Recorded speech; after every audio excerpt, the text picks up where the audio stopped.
దేవుడే స్వయంగా తన పేరును ఇచ్చిన నెల ఏమిటో మీకు తెలుసా? మన జీవితంలో ఎన్నో నెలలు వస్తాయి పోతాయి, కానీ దేవుడే స్వయంగా తన పేరును ఇచ్చిన నెల మాత్రం ఒకటే, అదే అధిక మాసం.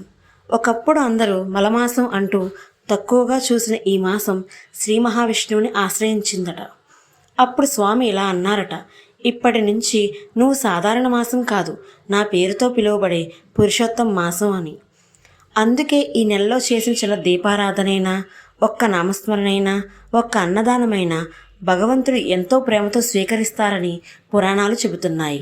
బహుశా మన పాపాలను క్షమించుకోవడానికి, మన బాధలను దేవునికి చెప్పుకోవడానికి, మన జీవితాన్ని మార్చుకోవడానికి భగవంతుడు ఇచ్చిన మరో అవకాశం ఇదేనేమో.